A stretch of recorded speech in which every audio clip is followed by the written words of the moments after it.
Quando a pastora Lília nos procurou e disse: pastor, vamos fazer um congresso da família, ótima ideia, vamos fazer. E ela voltou posteriormente e disse: o tema que eu estou sugerindo é o poder do legado. E aí eu fiquei pensando no poder do legado, porque na cabeça do pastor, legado tem um sentido, e na cabeça do advogado, legado tem outro sentido. No direito, legado é um bem que você separa da sua herança para entregar a uma pessoa, dentro do limite que você pode fazer isso. Você pega alguém mesmo que não seja sucessor, não seja um herdeiro seu, e você destina um bem do seu patrimônio para uma pessoa fora daquilo que os outros vão receber. Então você entrega, e esse bem, esse gesto, esse instituto jurídico se chama legado. E eu fiquei imediatamente pensando: o poder do legado depende do valor do legado, não é isso? Que alguém vai tirar da sua herança, do seu patrimônio, para entregar a outra pessoa.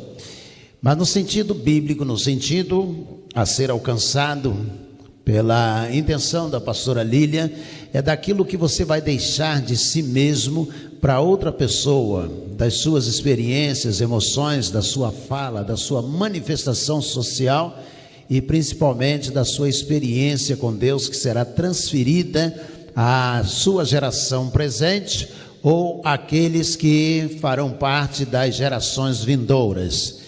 E eu acredito que onde mais está centralizado nas Escrituras Sagradas acerca do legado, alguma coisa que alguém deixou para que outra pessoa pudesse se nortear, essa lista, esse números, cláusulas, essa lista fechada, nós podemos encontrá-la no capítulo 11 da carta aos Hebreus. Vou pedir que você possa abrir a sua Bíblia e localizar na carta aos Hebreus, no capítulo 11, um relatório intenso sobre pessoas que deixaram legados para outra pessoa. E nós todos aqui estamos por causa do legado deixado por esses homens e mulheres de Deus. Preste atenção, é extensa a lista, eu faço questão de ler toda ela do capítulo 11, mas preste atenção ao legado deixado por esses irmãos e irmãs em Cristo Jesus. Ora, a fé é a certeza de coisas que se esperam, a convicção de fatos que não se veem. Pois pela fé os antigos obtiveram um bom testemunho. Pela fé entendemos que o universo foi formado pela palavra de Deus, de maneira que o visível veio a existir das coisas que não são visíveis. Pela fé, Abel ofereceu a Deus um sacrifício mais excelente do que Caim, pelo qual obteve testemunho de ser justo, tendo a aprovação de Deus quanto às suas ofertas. Por meio da fé, mesmo depois de morto, ainda fala. Olha o legado. Pela fé, Enoque foi levado a fim de não passar pela morte. Não foi achado porque Deus o havia levado, pois antes de ser levado, obteve testemunho de que havia agradado a Deus. Legado. De fato, sem fé é impossível agradar a Deus, porque é necessário que aquele que se aproxima de Deus creia que Ele existe e recompensa os que o buscam. Pela fé, Noé, divinamente instruído a respeito dos acontecimentos que ainda não se viam, e sendo temente a Deus, construiu uma arca para a salvação de sua família. Olha o legado aí. Assim ele condenou o mundo e se tornou herdeiro da justiça que vem da fé. Também é legado. Pela fé, Abraão, quando chamado, obedeceu a fim de ir para um lugar que devia receber como herança, e partiu sem saber para onde iria. Pela fé peregrinou na terra da promessa, como em terra alheia, habitando em tendas com Isaque e Jacó, herdeiros com ele da mesma promessa. Legado, levando seus filhos. Porque Abraão aguardava a cidade que tem fundamentos, do qual Deus é o arquiteto e construtor. Pela fé também a própria Sara, apesar de não poder ter filhos e já ser idosa, recebeu poder para ser mãe, pois considerou fiel aquele que lhe havia feito a promessa. Legado. Por isso também de um só homem praticamente morto saiu uma posteridade tão numerosa como as estrelas do céu e numerosas como a areia que está na praia do mar. Todos estes morreram na fé, legado. Não obtiveram as promessas, mas viram-nas de longe e se alegraram com elas, confessando que eram estrangeiros e peregrinos na terra. Porque os que falam desse modo manifestam estar procurando uma pátria. E se na verdade se lembrassem daquela de onde saíram, teriam oportunidade de voltar. Mas agora desejam uma pátria superior, isto é, celestial. Por isso Deus não se envergonha deles de ser chamado seu Deus, porque lhes preparou uma cidade. Pela fé, Abraão, quando posto à prova, ofereceu Isaque, legado. Aquele que acolheu as promessas de Deus estava a ponto de sacrificar o seu único filho, do qual havia sido dito: a sua descendência virá por meio de Isaque. Abraão considerou que Deus era poderoso até para ressuscitar Isaque dentre os mortos, de onde também figuradamente o recebeu de volta. Pela fé, igualmente Isaque abençoou Jacó e Esaú, a respeito de coisas que ainda estavam para vir. Pela fé, Jacó, quando estava para morrer, abençoou cada um dos filhos de José e, apoiado sobre a extremidade do seu bordão, adorou a Deus. Pela fé, José, próximo de seu fim, fez menção do êxodo dos filhos de Israel, bem como deu ordens a respeito de seus próprios ossos. Pela fé, Moisés, depois de nascer, foi escondido por seus pais durante 3 meses, porque viram que era um menino bonito e não temeram o decreto do rei. Pela fé, Moisés, sendo homem feito, recusou ser chamado filho da filha de Faraó, preferindo ser maltratado junto com o povo de Deus, legado, a usufruir prazeres transitórios do pecado. Ele entendeu que ser desprezado por causa de Cristo era uma riqueza maior do que os tesouros do Egito, porque contemplava a recompensa.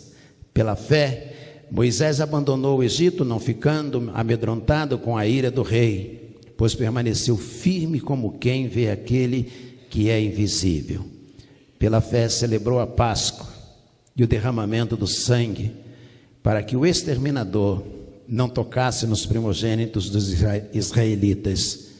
Pela fé, os israelitas atravessaram o Mar Vermelho como por terra seca. Quando os egípcios tentaram fazer o mesmo, foram engolidos pelo mar. Pela fé, ruíram as muralhas de Jericó. Depois de rodeadas por 7 dias, pela fé, Raabe, a prostituta, não foi destruída. Legado, com os desobedientes, porque acolheu os espias com paz. E o que mais direi? Certamente me faltará o tempo necessário para falar de Gideão, Baraque, Sansão, Jefité, Davi, Samuel e dos profetas, os quais por meio da fé conquistaram reinos, praticaram justiça, obtiveram promessas, fecharam a boca dos leões, extinguiram a violência do fogo, escaparam de ser mortos à espada, da fraqueza tiraram força, fizeram-se poderosos na guerra, puseram em fuga exércitos estrangeiros. Mulheres receberam pela ressurreição seus mortos. Alguns foram torturados, não aceitando seu resgate para obterem superior ressurreição. Outros, por sua vez, passaram pela prova de zombarias e açoites. Sim, até algemas e prisões, foram apedrejados, cerrados ao meio, mortos ao fio da espada. Andaram como peregrinos vestidos de peles de ovelhas e de cabras, passaram por necessidades, foram afligidos e maltratados. O mundo não era digno deles. Andaram errantes pelos desertos, pelos montes, pelas covas, pelos antros da terra.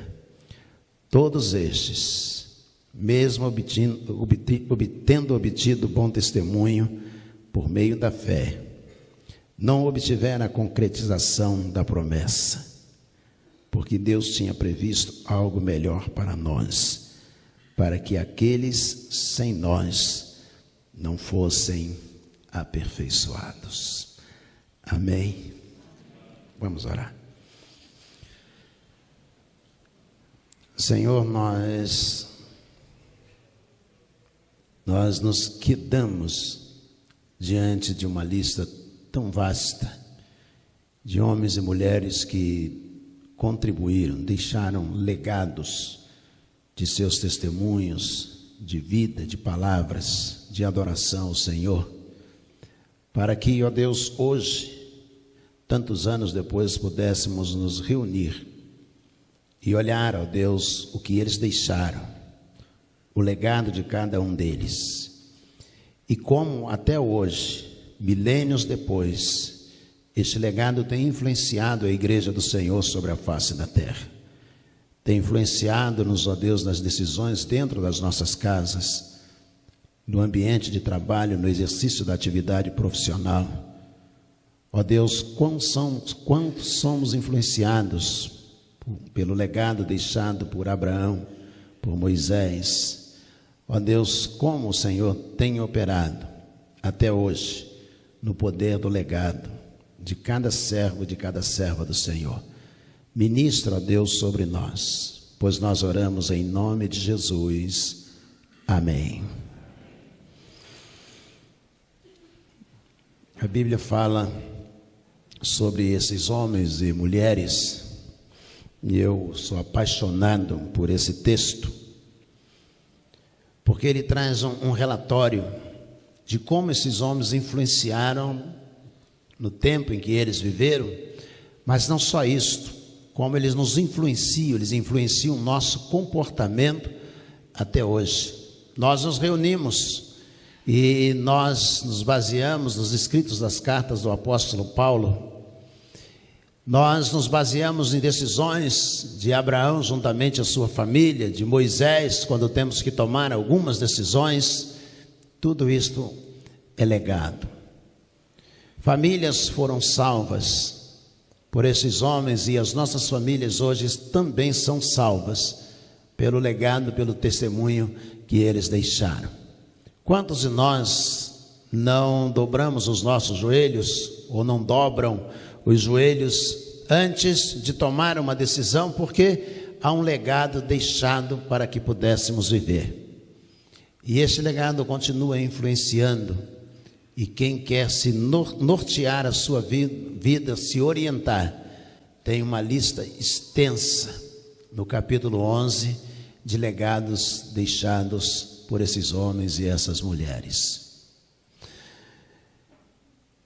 A Bíblia diz que a família de Abraão estende a Isaac, Jacó e José, ela vai ser influenciada pela decisão de Abraão. Abraão foi chamado por Deus para ir para uma terra que ele não conhecia, e ele prontamente obedeceu ao Senhor. Deixou isso de legado para os seus filhos, para Isaac, evidentemente, e ele vai influenciar, mesmo tendo dificuldade, tendo problemas dentro de casa. Quando Sara vê que não pode engravidar, ela entrega a sua criada, sua empregada, para que ela pudesse se tornar grávida por meio de Abraão, o esposo de Sara. Você vai dizer, mas isso na nossa cultura, dentro da nossa cultura, isso seria hoje uma aberração. Mas na cultura dos dias em que o fato se deu e o texto é narrado, pensem comigo, o homem, ele era dono da mulher, isso mesmo, ele era o dono da esposa, tanto que nos 10 mandamentos, em Êxodo capítulo 20, dos destaques sobre cobiça, diz assim, não cobiçarás. Aí vem lá uma relação das coisas que não podem ser cobiçadas, diz, a mula do seu próximo, a casa, os empregados, nem a mulher do seu próximo, coisa alguma que ele possua. A mulher está numa lista junto com a mula, junto com o patrimônio e junto com os empregados. Ela era propriedade do marido. Quando a esposa não podia engravidar, sendo ela propriedade do marido, o marido dava a ela criadas. Daí vem a expressão dona fulana, ela era dona dos empregados, dos seus escravos, e não podendo engravidar, se ela oferecesse uma empregada sua ao seu esposo e ele engravidasse, a criança que nascesse seria dela. Isso mesmo, é como se ela fosse mãe através da empregada. Uma cultura muito diferente da nossa. Abraão então engravida Agar e ela tem um filho, Ismael. E no meio daquela confusão toda, Deus dá a Sara um filho. E Agar então parte com seu filho Ismael. E Ismael vai para o deserto com sua mãe, e Abraão fica com Sara e Isaque. Mas Abraão tem um compromisso. Deus vai chamá-lo e vai dizer: eu quero que você sacrifique seu filho. E ele vai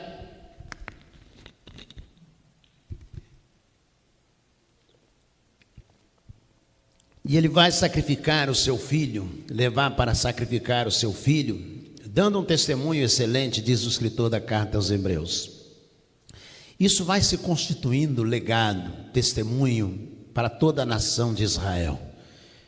Quando você chega ao Novo Testamento e começa a ler o Novo Testamento vai citar Abraão, vai citar Isaque, vai citar Jacó, vai citar José, vai citar Jonas, porque todos esses homens deixaram legados. E nós hoje constituímos como base para a nossa vida cristã o legado de cada um deles. A grande preocupação é aquilo que nós vamos deixar para gerações vindouras. Saiu essa semana uma pesquisa do crescimento em número dos evangélicos no Brasil, e nós somos hoje o grupo religioso que mais cresce. Mas isso não faz diferença alguma, porque o tráfico também cresce como nunca cresceu. Ou seja, nós crescemos em número, mas diminuímos em eficácia. Não há, no tempo que nós vivemos, uma guerra ou uma ação mais agressiva da igreja contra o pecado. Nós vivemos um tempo em que nós convivemos perfeitamente com os outros que são diferentes, aceitando-os do jeito que são, sem pregar a eles o evangelho, sem deixar um testemunho tal qual Abraão, Isaque, Jacó, José, Daniel, os jovens na fornalha, sem deixarmos um testemunho. Ou seja, esse legado que nós estamos renunciando, abrindo mão dele, ele fará falta para a igreja, já vem fazendo falta no presente, fará falta para a igreja no futuro. Estamos muito mais preocupados, a geração do tempo que nós vivemos, muito mais preocupados em sentirmos-nos bem na casa de Deus. Isso nunca foi uma tônica do cristianismo. Imagine você, os 12 apóstolos reunidos, e dissesse assim, vai ter reunião, disse, vai sim. Mas você vai, disse, não, eu não vou não, porque eu não estou me sentindo muito bem, eu estou sabendo que Herodes está perseguindo, que Pôncio Pilatos está querendo matar todo mundo, e que o imperador romano deu ordem para arrancar a cabeça da gente, então eu não estou me sentindo muito bem, e não vou mais participar da reunião. Ninguém nunca foi chamado para se sentir bem, só que nos dias em que nós estamos vivendo, nós estamos muito mais indo ao culto para buscar uma satisfação pessoal do que adoração ao Senhor. Por isso fica muito mais fácil encher a igreja de jogo de luzes, pintar tudo de preto e dar a sensação de muita emoção e um frenesi muito grande, porque as pessoas estão procurando exatamente isto. E quando apagam ou acendem as luzes, hoje é diferente, e as pessoas podem ir embora, o que fica de legado? O que fica de testemunho? Só à espera do culto semana que vem. Se esses homens e mulheres estivessem não comprometidos com Deus, nós não teríamos mais mensagens bíblicas, testemunhos, a palavra de Deus, para que nós pudéssemos adorar ao Senhor. Não há, no tempo que nós estamos vivendo, uma preocupação grande com o que nós vamos deixar. Se for só o frenesi, ele passa. Se for só a êxtase espiritual, ela acaba. Jesus disse aos discípulos: examinai as Escrituras. Muitos acham que não precisa mais de escola bíblica dominical. Não precisa. Não precisa mais de culto de oração. Não precisam mais de se dedicarem, dobrarem os joelhos e orar ao Senhor. Este legado, a geração futura vai precisar. Vai precisar que a gente deixe esse legado, custe o que custar. Nós precisamos, à semelhança de Hebreus 11, ter uma lista extensa de legados deixados para a geração futura.